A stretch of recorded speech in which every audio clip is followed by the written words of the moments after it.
अस्सलाम वालेकुम। आज हम जनरल एडमिट का chapter number 7 integumentary system start कर रहे हैं। तो इंटेग्यूमेंट्री सिस्टम आपको पता है कि स्किन से ही रिलेटेड है। तो स्किन का इंट्रो सबसे पहले देख लेते हैं। Outer most layer of the body है, ये लार्जेस्ट ऑर्गन है और क्लिनिकली इसको इंटेग्यूमेंट बोला जाता है। और क्लिनिकली जिस सिस्टम से ये स्किन बिलोंग करी है इसे हम इंटेग्यूमेंट्री सिस्टम बोलते हैं। स्किन की डुअल ओरिजिन है। डुअल ओरिजिन का मतलब इसकी दो लेयर्स होती हैं, डर्मिस और एपिडर्मिस। तो ये इनसे ओरिजिनेट होती है, तो इसलिए इसको हम डुअल ओरिजिन ऑर्गन बोल देते हैं। हमारी बॉडी में दो इस तरह के ऑर्गन हैं जिनकी डुअल ओरिजिन है, एक स्किन है और दूसरा एड्रिनल ग्लैंड है। तो नेक्स्ट हम इसकी लेयर्स के बारे में स्टडी कर लेते हैं। सबसे पहली लेयर है वो एपिडर्मिस है। एपिडर्मिस एक आउटर लेयर है स्किन की, इसके नीचे ही डर्मिस प्रेजेंट होती है। एपिडर्मिस एपिथेलियम की बनी हुई है और एपिथेलियम की बहुत सारी लेयर्स स्किन के अंदर प्रेजेंट होती हैं, इसलिए हम इसको stratified squamous keratinized layer of skin भी बोलते हैं। एपिथेलियम जो है इसके अंदर फ्लैट सेल्स प्रेजेंट होते हैं जिसमें केराटिनोसाइट्स आ जाते हैं, मेलानोसाइट्स आ जाते हैं और सेल्स ऑफ लैंगरहैंस पे आ जाते हैं। उनके मैं आपको डायग्राम बाद में दिखाती हूँ। तो इसके अलावा जो एपिथेलियम है ये खुद को बॉडी के पार्ट्स के फंक्शंस के अकॉर्डिंग मॉडिफाई कर लेती है। जैसे कुछ जगहों पर ये बहुत थिन हो जाती है और कुछ जगह पर ये थिक हो जाती है। जैसे हमारे आईलिड्स में इसकी थिन लेयर प्रेजेंट होती है और पाम्स और सोल्स में उसको वेयर एंड टियर से बचाने के लिए थिक हो जाती है। इसके अलावा जो एपिडर्मिस है ये एवेस्कुलर है, इसके अंदर कोई ब्लड वेजल्स वगैरह प्रेजेंट नहीं होती। और फिर अगर ब्लड वेजल्स प्रेजेंट नहीं है तो इसके अंदर ब्लड और न्यूट्रिएंट्स डिफ्यूजन के थ्रू डर्मिस से इस तक पहुँचते हैं। नेक्स्ट हमारे पास एपिडर्मिस में 3 टाइप के सेल्स आ जाते हैं, जिनमें सबसे पहले केराटिनोसाइट्स है जो कि केराटिन प्रोटीन का बना होता है और इसका फंक्शन नेल्स वगैरह की फॉर्मेशन में होता है। इसके अलावा मेलानोसाइट्स जो कि मेलानिन को कंटेन करते हैं और मेलानिन एक स्किन पिगमेंट है और इसका फंक्शन हमारी जो स्किन सरफेस है उसको कलर देना है। नेक्स्ट हमारे पास सेल्स ऑफ लैंगरहैंस आ जाते हैं जो कि हमारे स्किन के अंदर मुख्तलिफ चीज़ों को जाने से रोकते हैं, यानी जो हार्मफुल सब्सटेंसेस होते हैं उनसे प्रिवेंट करते हैं। आगे देखिए ये ऊपर एपिडर्मिस प्रेजेंट है, उसके बिल्कुल नीचे डर्मिस प्रेजेंट है।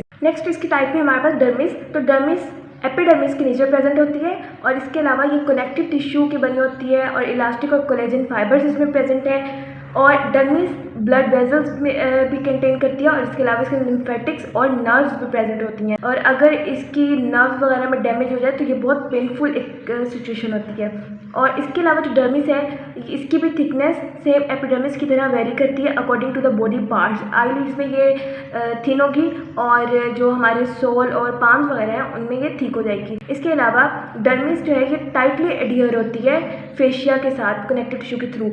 आपने फेशिया अगर पढ़ा था पिछले चैप्टर्स में, आई थिंक सो मसल्स के चैप्टर में प्रेजेंट था फेशिया का टॉपिक। तो वहाँ फेशिया आपने देखा होगा कि जो डर्मिस है उसके नीचे कनेक्टिव टिश्यू के थ्रू फेशिया प्रेजेंट होता है। और फेशिया का क्या फंक्शन होता है कि ये मसल्स को, ऑर्गन्स को, ब्लड वेजल्स को उनकी जगह पर होल्ड करके रखता है। इसके बाद हमारे पास स्किन अडैप्टेशन आ जाता है।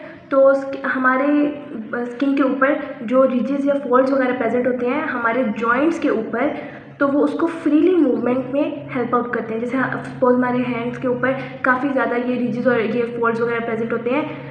तो सपोज अगर हम अपने हाथ को बंद करते हैं और हमारे हाथ में ये फोल्ड्स प्रेजेंट नहीं होते फ्रीली मूवमेंट अलाउ करने के लिए, तो हमारे जो हाथ का डोर्जम होगा वो फट जाएगा। तो ये फोल्ड्स इसीलिए प्रेजेंट होते हैं ताकि जो हमारे जॉइंट्स हैं उनको फ्रीली मूवमेंट में हेल्प आउट कर सकें।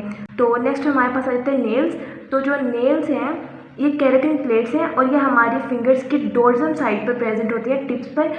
और इसके अंदर nail roots, nail bed, cuticle, nail fold, lunula वगैरह प्रेजेंट होते हैं। वो मैं आपको डायग्राम से दिखाती हूँ। एक बार समझ लें कि हमारे हाथ की जो डोर्जम सरफेस है उस पर ये नेल्स क्यों प्रेजेंट होते हैं, क्योंकि जब हम किसी चीज़ को पकड़ते हैं तो ये जो हमारे नेल्स हैं ये उसमें सपोर्ट प्रोवाइड करते हैं उसको होल्ड करके रखने में।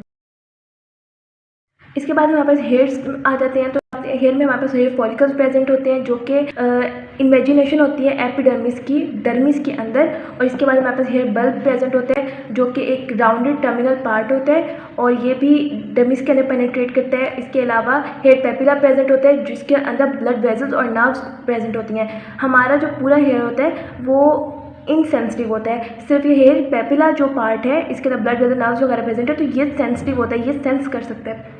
इसके अलावा हेयर्स में एक मसल प्रेजेंट होता है एरेक्टर पिलाई जो कि हेयर को इरेक्ट रखने में मदद देता है। इसके अलावा हेयर फॉलिकल्स के साथ स्पेशियस ग्लैंड्स भी प्रेजेंट होते हैं, स्वेट ग्लैंड्स भी प्रेजेंट होते हैं। स्वेट ग्लैंड आपको पता है कि स्वेट प्रोड्यूस करते हैं और स्पेशियस ग्लैंड आपको पता है सीबम प्रोड्यूस करते हैं, जो कि एक ऑयली सिक्रीशन होती है। अब उस ऑयली सिक्रीशन का फ़ायदा क्या होता है, एक तो वो जो माइक्रो ऑर्गेनिज्म को किल करने में हेल्प आउट करती है, दूसरा वो हमारे जो स्किन है उसको मॉइस्ट रखती है। इसके अलावा हमारे पास फंक्शन ऑफ स्किन आए थे। स्किन एक मैकेनिकल बैरियर के तौर पर एक्ट करती है, यानी कि माइक्रो ऑर्गेनिज्म से प्रोटेक्ट करती है। परमेबिलिटी बैरियर यानी कि ट्रांसपोर्ट में हेल्प आउट करती है। सेंसरी ऑर्गन के तौर पर एक्ट करती है। थर्मो रेगुलेशन में हेल्प आउट करती है। इम्यूनिटी में हेल्प आउट करी है और इन्वायरमेंटल इफेक्ट से, fluid loss, harmful substances, ultraviolet radiation वगैरह से बॉडी को बचा रही है। और इसके अलावा स्किन विटामिन डी भी सेंसिटाइज करती है जब सनलाइट के साथ इसका एक्सपोजर होगा। So that's all about integumentary system.